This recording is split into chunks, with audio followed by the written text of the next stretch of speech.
بسم الله الرحمن الرحيم السلام عليكم ورحمة الله وبركاته أصحابتك كسو دوادا قحوتي رداب تي في إن شاء الله ما أنتو حاجة بوغن دوتين سؤالوهي iyo jawaabihii oo ku saabsanaayeen Bro 5 wadanka Mareykanka muuqaalka u dambeeyay dad badan ayaa su'aalo soo weydiiyay balse su'aalahaas ayaan rabaa insha Allah inaan jawaabtooda aan muuqaalkan aan ku dhameystiro su-aasha koowaad oo ku saabsaneed oo wadanka Mareykanka maadaama uu fasaxay barnaamij u shaqeynaya qaabka Group 5 barnaamijkan cusub ee welcome Kobis la lahayo haddii su-aashan waxay ahayd dad qaar i weydiiyay su-aashii la soo weydiiyay waxaa ka mid ah haddii oo kiiskaada Mareykan inuu jiro in kala sidee ku ogaan kartaa waxaad ku ogaan kartaa qof walba qaxooti waan la soconaa fursadan waxaa la siiyay kaliya dadkii horaan wax u maray oo boofis maray oo boofiska marayn uu yahay boofiska wadanka Mareykanka laakiin adiga haddii aad wax martay oo face to face mise second face aad martay in waxa la jira haddii safaaradda Mareykanka ku qaadato markaas ayay macna kiiskaada Mareykanka gacanta ku haynaya laakiin haddii safaarad kale aan Mareykan ahayn haddii ku qaadato kiiskaada Mareykan ma yaalo balse aniga weligay wax uma marin kiiskii Mareykan mu yaala dad qaar soo weydiiyay maya kiiska waxa uu yaali karo kaliya dadka wax maray qaxootiga caalamka meesha doonto ka joog dadka boofiska markay maraan ama dibadajita ay maraan ee resettlement sida loo yaqaan ay maraan interview ay marayaan interview koowaad taxan labaad taxan saddexaad taxamiyada wadamada isku mid maahan marka taxamiyada marka mareys kadib ayaa safaarad lagu wareejinay safaaradda lagu wareejiyo haddii Mareykan tahay ha kiiskaada Mareykan iyo yaala marka su-aasha xigta waxa waaye aniga yaa i soo doodi karo dad macnaha oo qaraabo beslem ay soo doodayaan mise qof walba ayaa i soo doodaya maya qof kasta ayaa ku soo doodi karo qaraabo oo kaliya ma ahan walaalkaada ma ahan abtigaada ma ahan qof kale shisheeye ayaa ku soo doodi karo wuxuu dhihi karaa durabo qofkaas waa isgareyn ma saaxiibo ahayn ama waxaas ahayn qof waxaa la rabaa adiga goornaayo oo damaanadkaada qaadaya la rabaa maalmaha koowaad ee wadankaas Mareykan intaad gelayso qof waxaa la rabaa oo mas'uuliyadaada qaadaya 90 maalmood u horeyso oo kaliya ayaa la rabaa maya qof walba ama qaraabo oo kaliya maahan qof walba sida wadanka Canada ee Group 5 qof walba u soo xareynaya amal ayaa isla qaabkaas ayaa loo soo xareyn karaa su-aasha xiga waxaa ka mid ah haddii wadanka Mareykan dadka joogaan dadka isku gobol bes ma isoo doodi karaan mise dad kala gobol joogaan maya su-aashaas ilaa hadda jawaabteeda lama hayo dadkii abukaatayaashii iyo dadkii meesha u qaabilsanaayeen su-aalihii lama weydiinin balse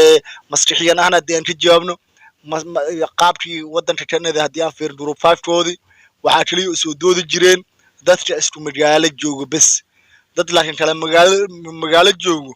dadka siyaadooda loo xakameynaya siyaadooda isku hal meel u soconaya ma soconayso maskaxi laakiin balse jawaabtaas insha Allah casharada kale ama muuqaalada kale ayaan ku soo sameyn doonaa haddii Ilaahay gaarsiiyo laakiin maskaxiyan ahaan markaan rajayo waxa waaye waxay u badan tahay in dadka isku meelka joogo oo kaliya in ay soo doodi karaan isgroup 5 qofood leh haddana 5 qofood ay kooban yihiin 2 qofood iyo 3 qofood maya 5 qofood ayaa la rabaa isbahaystay ayaa u soo doodi karo group kale oo 5 qofood ah ama shakhsi ahaadaan ama jamac ahaadaan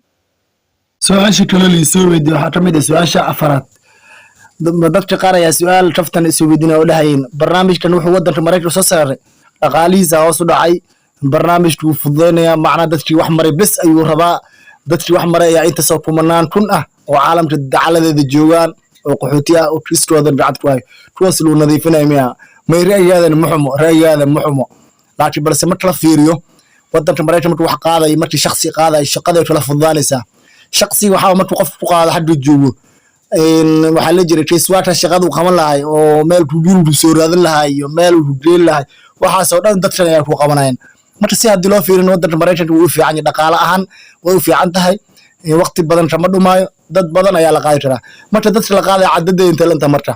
dadka la qaaday qaxootiga waxa la qaadi doonaa 5,000 ayaa la rabaa phase 1 phase ay qaadeen phase 1 ama qaybta koowaadba ama wajiga koowaad 5,000 oo qaxooti ayaa la rabaa in la qaado marka su-aasha xiga oo su-aasha shanaad dad soo weydiiyay waxa waaye processkan waqti intee leeg ayuu qaadanaya sidii Group 5 Canada caadiyan ahayd 6 bilood ilaa 3 bilood miyuu qaadanaya maya ma sheegi karno ilaa hadda wadanka Mareykanka mid ku dhawaaqin cadad inta la qaadan doonto oo keliya waxaa la sheegay inay dadka Mareykanka joogaan 10,000 in loo fasaxo oo keliya inay codsadaan application ay buuxsadaan ayaa la rabaa waxaan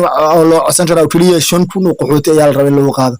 balse ilaa hadda meesha sheegin ilaa muddada inta la eg ay dadkaas ay qaadan doonto waqtigooda processkooda waqtigooda buufiskooda ama dibadejintooda inta ay qaadanayso ilaa cadadeeda la dhantahay ilaa hadda lama hubo marka insha Allah waa mahadsantahay asxaabta hadii intaan soo gaarto waxaan iga codsanayaa si sharaf leh inaad muuqaalkan share gareysaan like noo saara subscribe hadii horaan noo saaran waxaan kaa codsanayaa si sharaf leh inaad subscribe noo saarto waana ku mahadsantihiin sida quruxsan aad muuqaalkan aad soo daawateen intaan soo gaarteen wixii su'aalaha kala qabto dheeri fadlan waxaan iga codsanayaa qaybta commentiga inaan ugu soo reebtaan si aan ugu soo jawaabno oo muuqaalada degdeg ama aan soo sameeyno waana mahadsantihiin asxaabta